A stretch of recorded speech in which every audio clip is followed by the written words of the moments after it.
अगला सवाल, क्या बीजेपी कांग्रेस के लिए मुसीबत बनेगी? आम आदमी पार्टी कितना काम करेगा हरियाणवी कार्ड?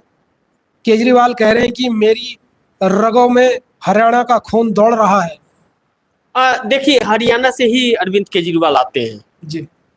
लेकिन अरविंद केजरीवाल ने एक बयान दिया है, जगदीश जी। अरविंद केजरीवाल ने कहा है कि कांग्रेस पे हमला नहीं किया उन्होंने। कांग्रेस पे हमला नहीं किया अरविंद केजरीवाल ने, भारतीय जनता पार्टी पे हमला किया।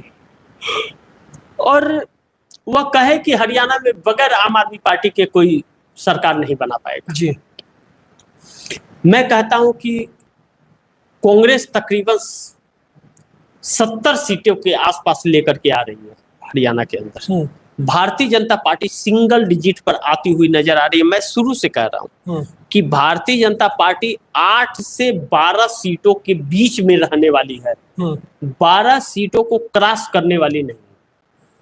अब जब 12 सीटों को क्रॉस करने वाली नहीं है, नोटा का वोट प्रतिशत 0.50% है, अरविंद केजरीवाल का वोट प्रतिशत 0.48% है। नोटा भी उनसे ज्यादा मिलता है, नोटा को भी अरविंद केजरीवाल से। तो वह कैसे सत्ता में शामिल हो जाएंगे? देखिए, बोलने के लिए तो नरेंद्र मोदी कहे तो थे कि अब की बार 450 के पार कहे तो थे, आ तो गए 240 पे। 240 पे आ गए ना, 400 पार कर रहे थे, 450 की बात कर रहे थे लोग, 450 से 240 पे आ गए ना, आधे पे आ गए ना।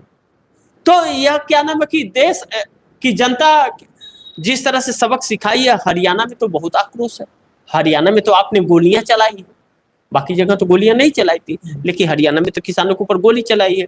और हरियाणा के 750 किसानों ने आत्महत्या की है। हरियाणा पंजाब का, यह हरियाणा पंजाब भूल नहीं सकता, कभी नहीं भूल सकता। इन लोगों ने लाठियां बरसाई हैं और यही वजह है कि गांवों से इन लोगों को जगदीश जी भगाया जा रहा है और बुरी तरह से भगाया जा रहा है। इन लोगों ने सोचा नहीं था ऐसा।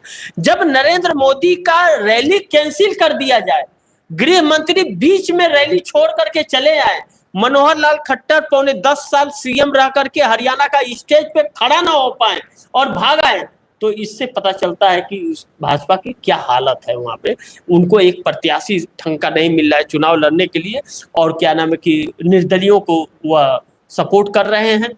मायावती को हो गया, चंद्रशेखर आजाद रावण को हो गया, जेजेपी को हो गया, इन लोगों को सबको एक साथ ले आकर के सबका गठबंधन करा करके वोट काटे लोग, लेकिन वह वोट कटता हुआ नजर नहीं आ रहा है। हरियाणा की जनता इस बार बटने के मूड में बिल्कुल नहीं है। जी जगदीश लेते हैं सर अगला सवाल। 2 राज्यों में चुनाव, फिर आगे महाराष्ट्र और झारखंड में, अचानक क्यों सुर्खियों में आए संजय जोशी? देखिए, संजय जोशी, जगदीश जी, देखिए मैंने उस वक्त बोला था, काफी दिन हो गए, जब जेपी नड्डा ने बयान दिया था लोकसभा चुनाव के समय कि हमें आरएसएस की जरूरत नहीं है।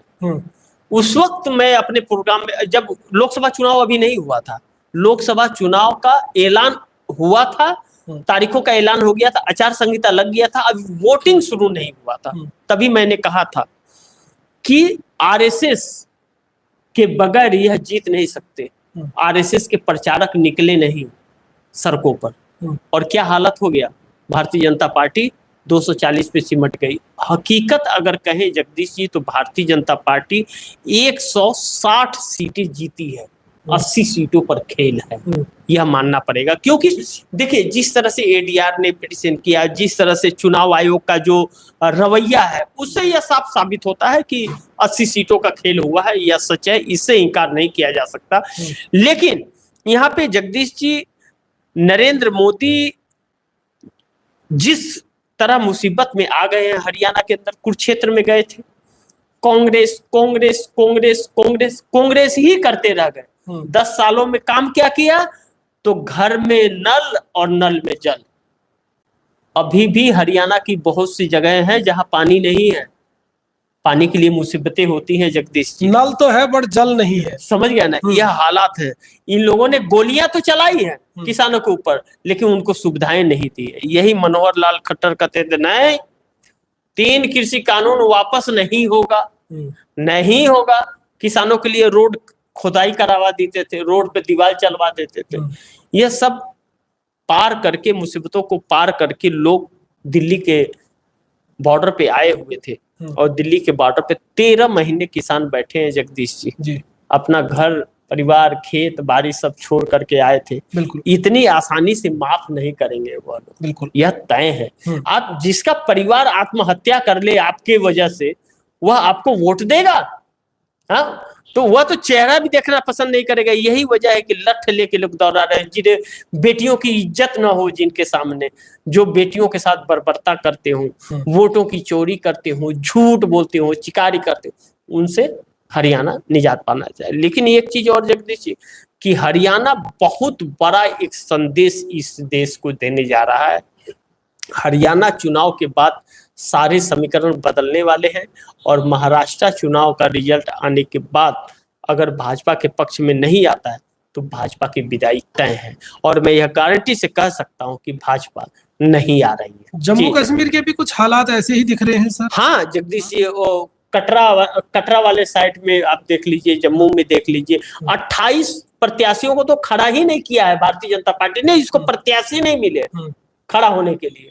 अब वैष्णो देवी वाले जगह में देख लीजिए, वैष्णो देवी की तरफ 50,000 वोट में एक विधानसभा बना दिया इन लोगों ने। मतलब विधानसभा जहां बढ़ाया है, वह जहां गुजरात के लोग और थोड़ा हिंदी भाषी के लोग अगर रहते हैं, वैसे जगहों बनाए जहां थोड़ा भाजपा के वोट प्रतिशत है। लेकिन वह भाजपा भी तो वोट नहीं दे रहे हैं।